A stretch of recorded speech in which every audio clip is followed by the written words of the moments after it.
ಬಂಗಾಳಿ ಭಾಷೆಯ ಮೊದಲ ಮಹಿಳಾ ಕವಿ ಎಂದು ಯಾರನ್ನು ಕರೆಯಲಾಗುತ್ತದೆ? ಚಂದ್ರಾವತಿ ಇವರನ್ನು ಬಂಗಾಳಿ ಭಾಷೆಯ ಮೊದಲ ಮಹಿಳಾ ಕವಿ ಎಂದು ಕರೆಯಲಾಗುತ್ತದೆ. ಈ ಕೆಳಗಿನ ಯಾವುದು 19ನೇ ಶತಮಾನದಲ್ಲಿ ಸಾಮಾಜಿಕ ಧಾರ್ಮಿಕ ಸುಧಾರಣೆಯ ಮುಂಚೂಣಿಯಲ್ಲಿದ್ದ ಸಂಸ್ಥೆಯಾಗಿತ್ತು? ಆರ್ಯ ಸಮಾಜ. ಇದು 19ನೇ ಶತಮಾನದಲ್ಲಿ ಸಾಮಾಜಿಕ ಧಾರ್ಮಿಕ ಸುಧಾರಣೆಯ ಮುಂಚೂಣಿಯಲ್ಲಿದ್ದ ಸಂಸ್ಥೆಯಾಗಿತ್ತು. ರಾತ್ರಿ ವೇಳೆ ಆಕಾಶದಲ್ಲಿ ಯಾವ ಗ್ರಹವು ಕೆಂಪಾಗಿ ಕಾಣುತ್ತದೆ? ಮಂಗಳ ಗ್ರಹವು ರಾತ್ರಿ ಹೊತ್ತು ಆಕಾಶದಲ್ಲಿ ಕೆಂಪು ಕಾಣುತ್ತದೆ.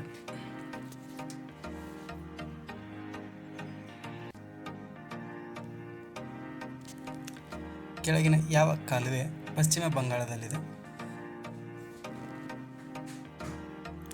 ಹಿಡನ್ ಕಾಲುವೆ. ಇದು ಪಶ್ಚಿಮ ಬಂಗಾಳದಲ್ಲಿ ಕಾಣುತ್ತದೆ. ಚಂದ್ರಾವತಿ ಶಾಸನದ ಪ್ರಕಾರ ಯಾರನ್ನು ಗುರ್ಜರ ಪ್ರತಿಹಾರ ಎಂದು ಗುರುತಿಸಲಾಗಿದೆ? ದೇವಪಾಲ ಇವರನ್ನು ಗುರ್ಜರ ಪ್ರತಿಹಾರ ಎಂದು ಗುರುತಿಸಲಾಗಿದೆ. ಆರ್ಯ ಸಮಾಜದ ಪ್ರಮುಖ ಚಟುವಟಿಕೆ ಈ ಕೆಳಗಿನವುಗಳಲ್ಲಿ ಯಾವುದು? ಸುದ್ದಿ ಚಳುವಳಿ. ಇದು ಆರ್ಯ ಸಮಾಜದ ಪ್ರಮುಖ ಚಟುವಟಿಕೆಯ ಒಂದು ಭಾಗವಾಗಿದೆ. ಡೈರೆಕ್ಟರ್ ಜನರಲ್ ಆಫ್ ಆಡಿಟ್ ಪಾತ್ರವನ್ನು ರಚಿಸಿದ ಮೊದಲ ರಾಜ್ಯ ಯಾವುದು? ತಮಿಳುನಾಡು. ಇದು ಡೈರೆಕ್ಟರ್ ಜನರಲ್ ಆಫ್ ಆಡಿಟ್ ಪಾತ್ರವನ್ನು ರಚಿಸಿದ ಮೊದಲ ರಾಜ್ಯವಾಗಿದೆ.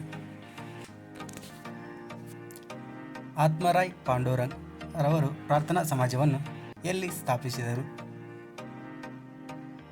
ಆತ್ಮಾರಾಮ್ ಪಾಂಡುರಂಗ್ ಅವರು ಪ್ರಾರ್ಥನಾ ಸಮಾಜವನ್ನು ಮುಂಬೈನಲ್ಲಿ ಸ್ಥಾಪಿಸಿದರು. ಪ್ರಪಂಚದಲ್ಲಿ ಇಂಡೋ ಯುರೋಪಿಯನ್ನರೊಳಗೆ ಅತಿ ದೊಡ್ಡ ಜನಾಂಗೀಯ ಗುಂಪು ಯಾವುದು? ಬೆಂಗಾಳಿಗಳು. ಇದು ಪ್ರಪಂಚದಲ್ಲಿ ಇಂಡೋ ಯುರೋಪಿಯನ್ನರೊಳಗೆ ಅತಿ ದೊಡ್ಡ ಜನಾಂಗೀಯ ಗುಂಪಾಗಿದೆ.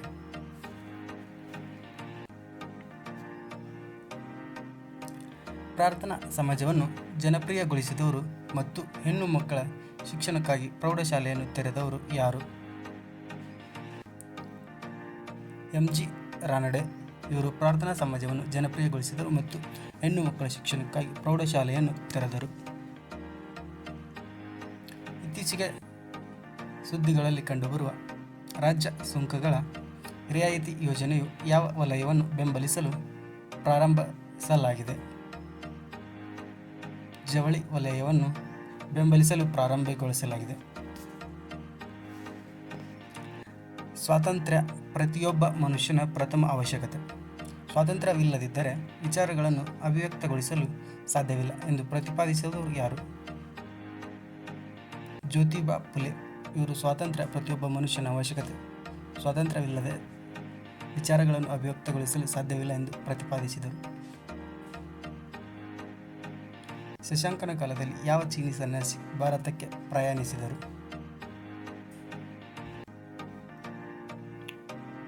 ಯುವೆನ್ ಸಾಂಗ್.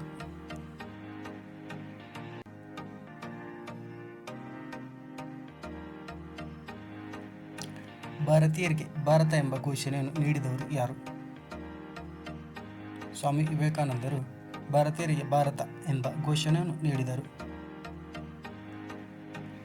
ಜನರಲ್ಲಿ ವೈಚಾರಿಕತೆಯನ್ನು ಬೆಳೆಸಲು ರಾಮ್ ಮೋಹನ್ ರಾಯರು ಯಾವ ಭಾಷೆಯಲ್ಲಿ ಸುಂದರವಾದ ಸಂವಾದ ಕೌಮುದಿಯನ್ನು ಆರಂಭಿಸಿದರು? ಬಂಗಾಳಿ ಭಾಷೆಯಲ್ಲಿ ಸಂವಾದ ಕೌಮುದಿ ಎಂಬ ಪತ್ರಿಕೆಯನ್ನು ಆರಂಭಿಸಿದರು.